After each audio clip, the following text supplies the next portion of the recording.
We are at Plaza Constitución once again, and today we're going to take the train to Chascomús. This station is majestic. It was built in 1887, but its expansion was completed in 1933. That's why it has this whole palatial style. As we can see, we're filming in the morning on a weekday and everyone is heading to work. It's estimated that 1 million people pass through this station every day. We have to go to Alejandro Korn first and from there transfer to the train to Chascomús. It's the cheapest way to travel. How are you? I'm good. Everything okay? Yes. A pleasure. Now we've just boarded the train. According to the schedule, we're supposed to leave at 8:40, but I have a feeling we're going to leave a little late. How are you, my friend? All good? Let me take a photo. Yeah, sure. Were you on this train? Yes. 8:43. We're leaving. 3 minutes later than scheduled. It should take us 55 minutes. Let's see if it sticks to the schedule. If you look here, we're leaving from Plaza Constitución. We have to get to Alejandro Korn and then transfer to Chascomús. Let's mark the spot here. Done. It's in now. See? See how easy it is? We just crossed the Riachuelo and went from the city of Buenos Aires to the province of Buenos Aires. Hello, how are you? Have a very good day. We just arrived at the best station on the whole route, Remedio Escalada. This was my daily route in my youth, about 15 minutes from Constitution to here. You can't see it because the platform roof blocks it, but behind it are the Remedio Escalada railway workshops, which led to the founding of our town, inaugurated in 1900. I just checked the speedometer inside the cabin and we're going at almost 100 kilometers per hour. We're reaching this train's top speed.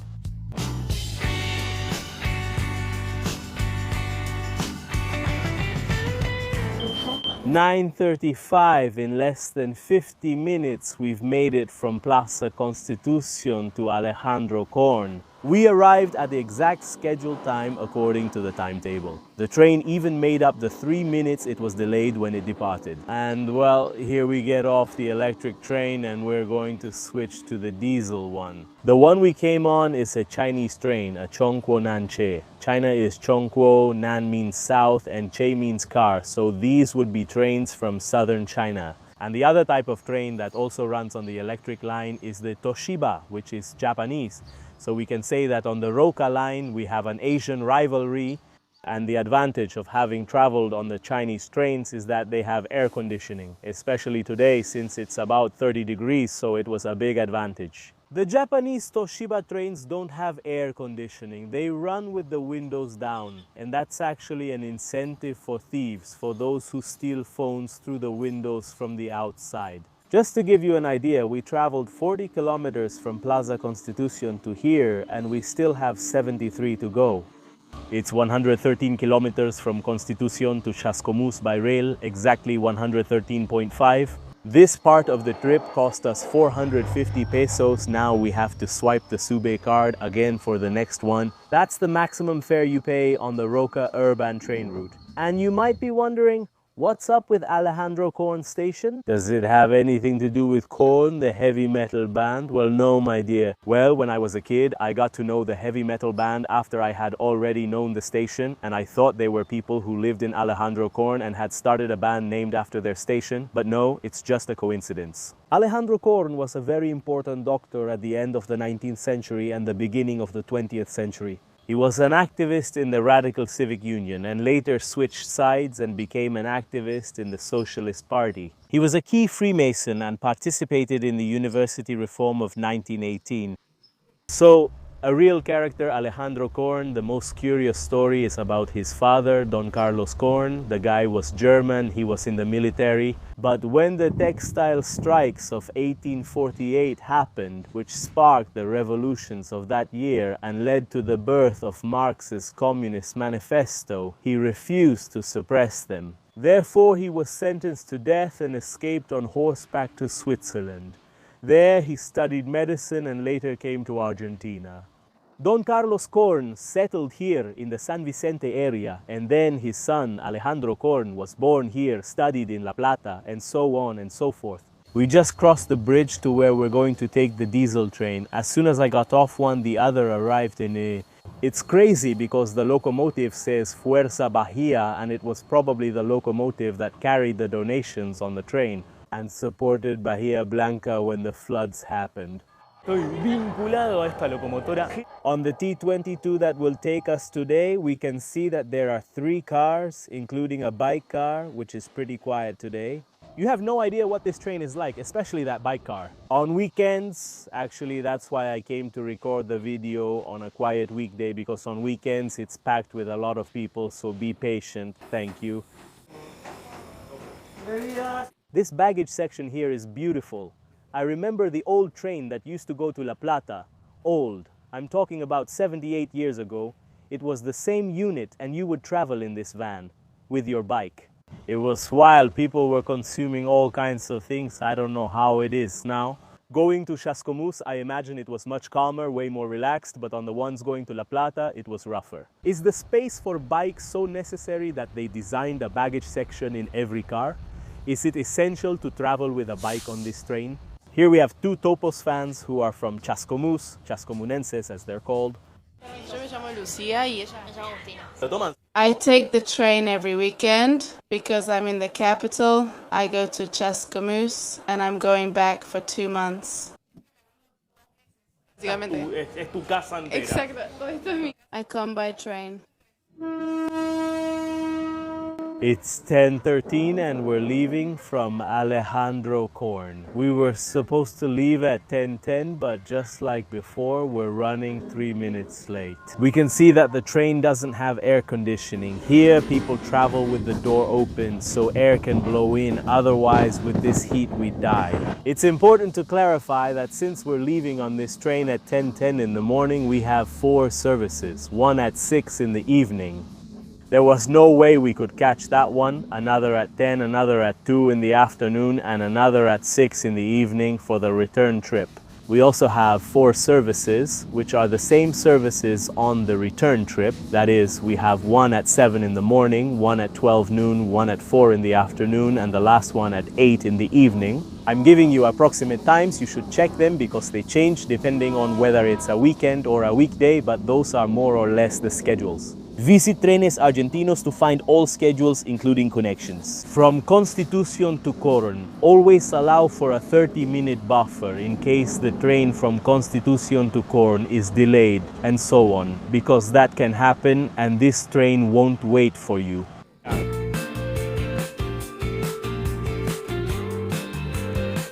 We've arrived at Domzalar, the first station on this route. Here we're already seeing a mix between the countryside and the city. There's countryside, there are cows and so on, but it's still not completely out of the city. A lot of people move to these places because buying a piece of land is much cheaper than in the urban area, so anyone who has saved up a little money buys their own land. They start to build and move to these areas where you have a train service like this.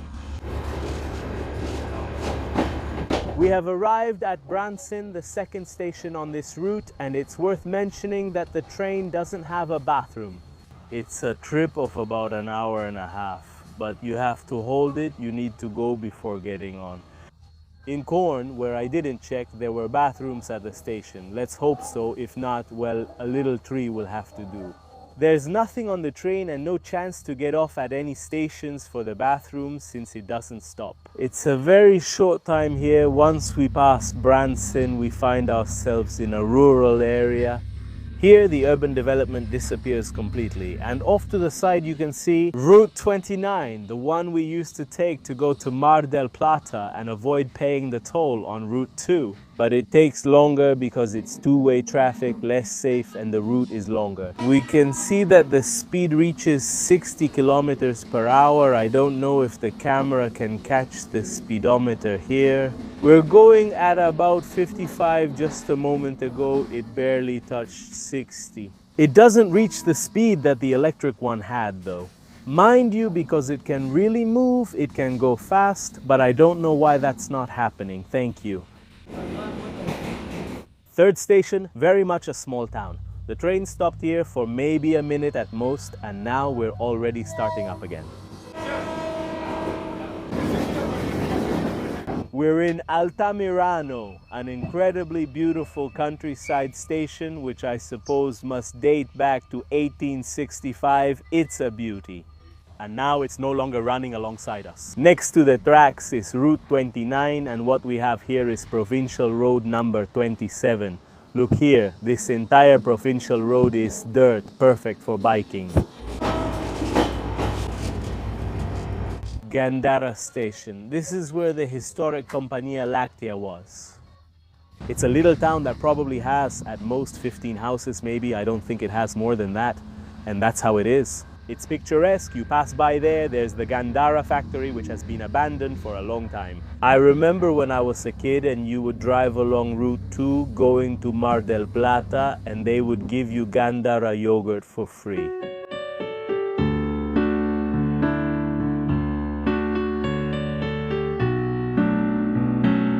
Being 11 and 4 minutes past the scheduled time, we have arrived at the Korn.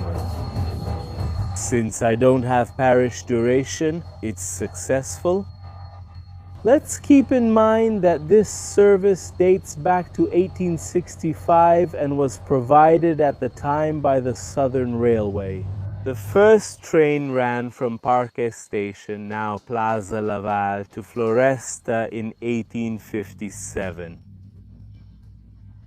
And 8 years later, we already had the train running from Plaza Constitución to Chascomús, 113 kilometers. We were talking on the train with the girls, and look at these awesome t-shirts they're wearing. Modern Clicks by Charlie and this Andy Warhol one, which you make yourself, yes? I make them myself. Sure, let's give you a plug. How can people find you? On Instagram as Rolling Store like that. Do you deliver all over the country? Yes, we deliver all over the country. Luckily, yes. The tunnels. Even though we're in Chascomús and it was built in 2014, it reminds me of the Soviet Union. One question, where do I tap my Subi card to register the end of the trip? Ah, here, got it. That logged the payment for the trip. It cost me 625 pesos. I don't know why it charged me that price because actually, according to what it says on the website from Alejandro Korn to here, it costs 1,100. The truth is that you only pay for the trip up to Korn and from Korn to Chascomús. They just come along with our trip. Here at the station we have the map of Chascomús. We are here and we have to go over here, which is downtown. It's about 30 or 40 blocks. 3 or 4 kilometers for those watching from countries where they don't measure by blocks. And what catches my attention is that they have the Chasco bot. You scan the QR code there and it gives you all the information about the city. And here there are 26 important spots to visit in Chascomús. The map shows me that it's an hour's walk to downtown. Still, there are options. You can take a bus that costs 1,000 pesos and drops you off 3 blocks from downtown Chascomús. Or a taxi which costs 5,000 pesos, and I just bought an Aruba mineral water. It cost me 1,300 pesos. The water cost more than the trip. From Constitution to here, I'm walking along Raúl Alfonsín Avenue in Chascomús and I come across some transformers. What's going on?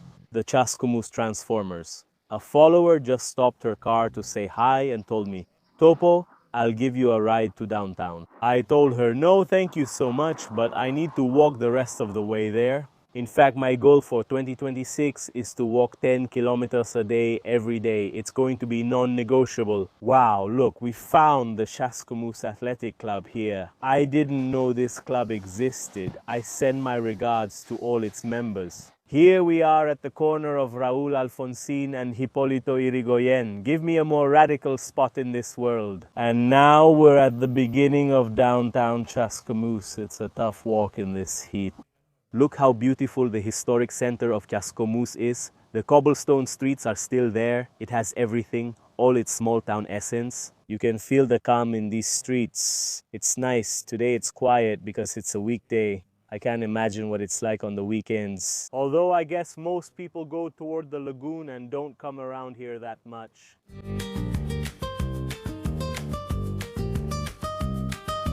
As we've said, we had arrived at the new Chascomús station. However, here in the city center, we can find the original station.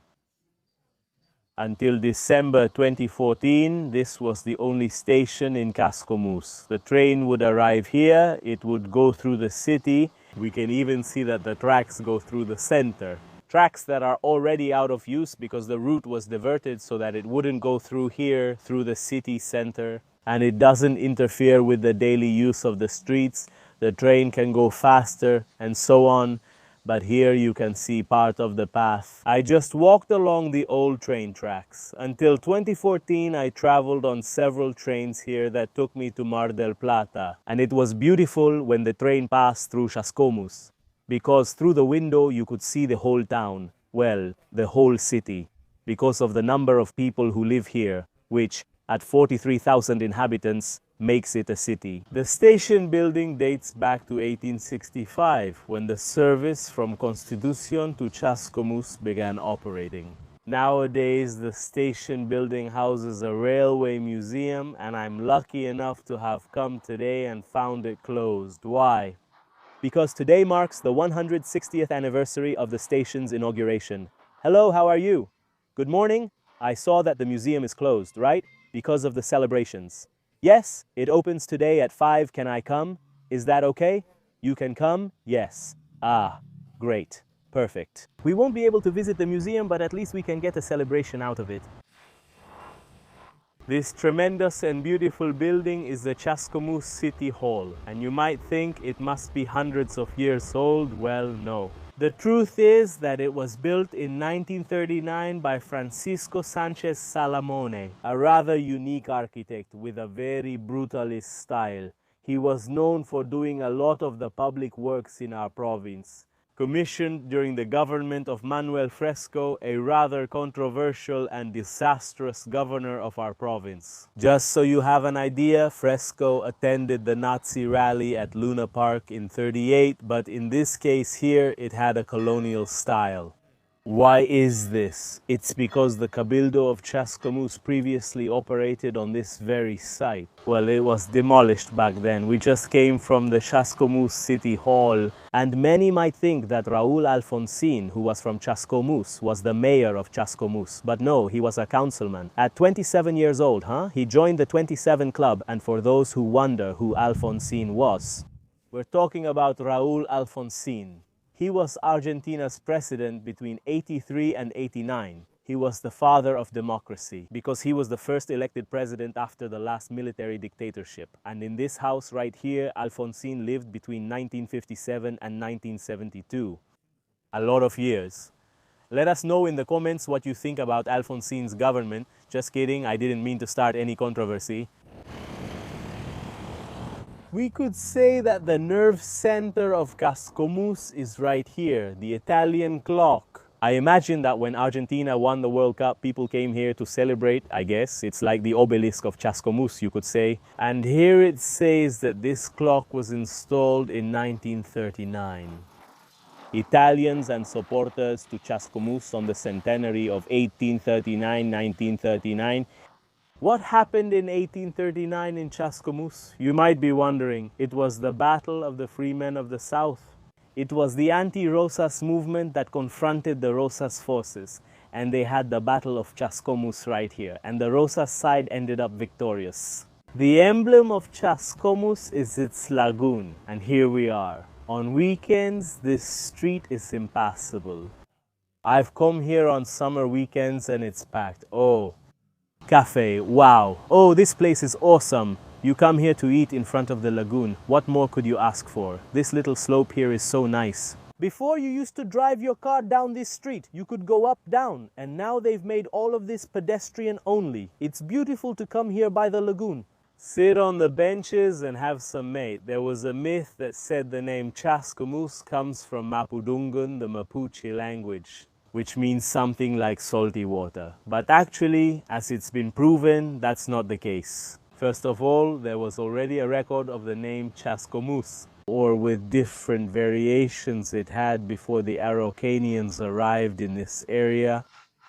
And on the other hand, the lagoon is freshwater. In fact, the emblem of Chascomús is the silver-side fish, and the silver-side fish does not live in salt water. It lives in fresh water. So that origin is quite flawed, that etymological origin of the name Chascomús. The truth is that it's not really known for sure where it comes from. I came to an iconic place in Chascomús, which is the Capilla de los Negros. It's called that because it was the place where black people could come to pray. Apartheid. Yes, ladies and gentlemen. Just like in South Africa, but in Chascomús, we're talking about the year 1862. At that time, there were a lot of black people. They lived in this area, descendants of slaves, and they used this place to practice their faith. It's not recognized by the Catholic Church. It's like that church we went to in Mexico, in San Juan Chamula. It has a cultural syncretism that isn't approved by the official Catholic Church. Unfortunately, the Capilla de los Negros is closed today. It opens, just like this sign says, on Saturdays, Sundays, and holidays from 11 to 5. So since we're coming on a weekday, we can't go in. What's special about it is that inside there's the Virgen Morena, and the floor is made of dirt. Very humble, obviously. And this place was used to put people who were sick with cholera and yellow fever. It was used during epidemics. I found myself walking around Chascomús with Carlitos, a neighbor from Remedio Escalada. He told me, "I'm going to take you to a place in Chascomús that very few people visit." It's true, we took quite a detour there, by car, on a rural road. And we arrived at the Scots Cemetery, San Andres. In the past, municipal cemeteries were governed by Catholic law. And they didn't allow people who didn't practice that faith to be buried there. So in different towns, cemeteries for dissenters were created. And here is one of them. It dates back to the 19th century. Let's keep in mind that there were many English people in this area, many Scots. They worked with sheep. It was a very sheep farming region. And so when they died, they had to be buried somewhere. They weren't Catholic, so they were buried here. Nobody knows about this. It's amazing. I feel like I'm in England. Look, the tombstones are written in English.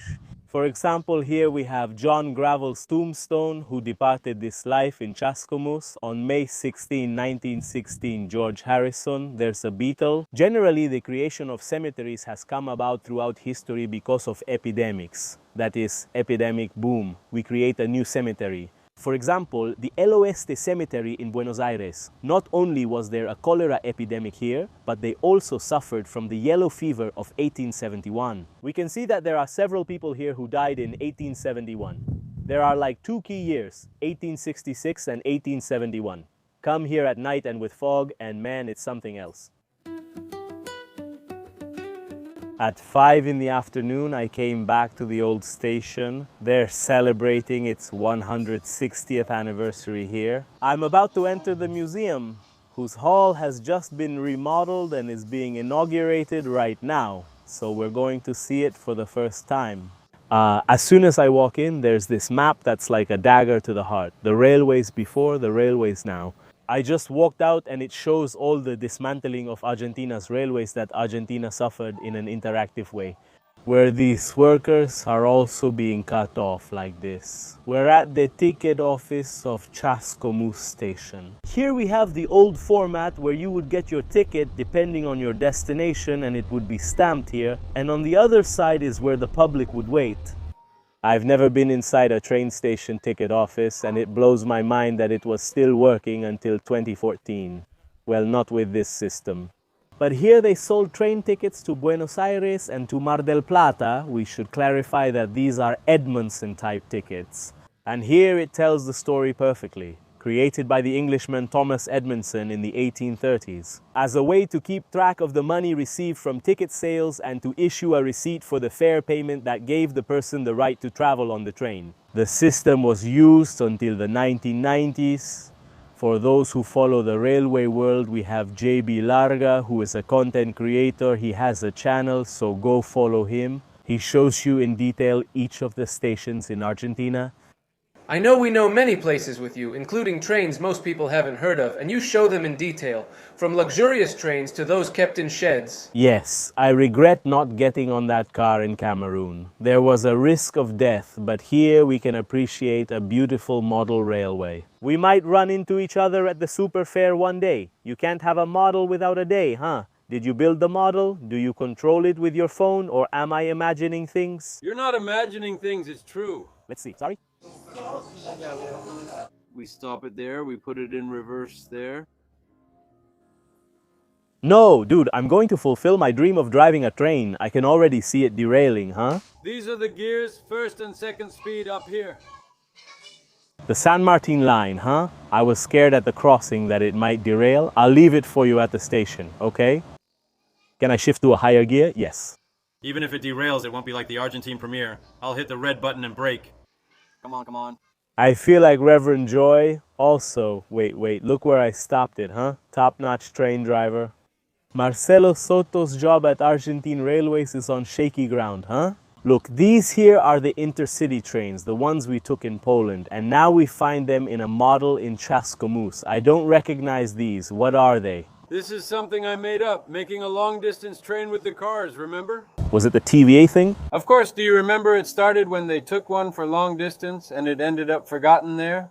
I'm assembling it faster than them. We're here chatting with Julio, amazing chats full of railroad knowledge. And he's telling me that in 1865, when the train arrived here, it took 4 hours to come from Constitución to Chascomús. But at that time, when the train was inaugurated, it took you 2 days by wagon to get from Buenos Aires to Chascomús, or 1 day by stagecoach. That was the express. It took me about 5 or 6 hours by bike from the capital to here. It's better than a stagecoach. Julio is throwing out a series of facts. I don't want to interrupt him. First fact, well, this was useful for all the landowners to transport the harvest, all the wheat, the animals, etc.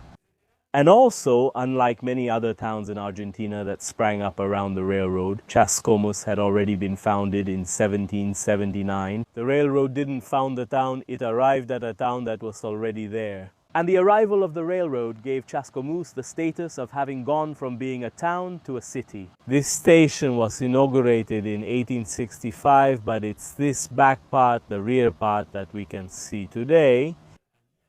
The train arrived here at this point. It was the end of the line. Here the track ended, and then when they wanted to extend it so it would eventually reach Mar del Plata, they had the problem that if they kept going straight here, they would run into the lagoon. That's why the track is curved and returns to the original layout that we have today.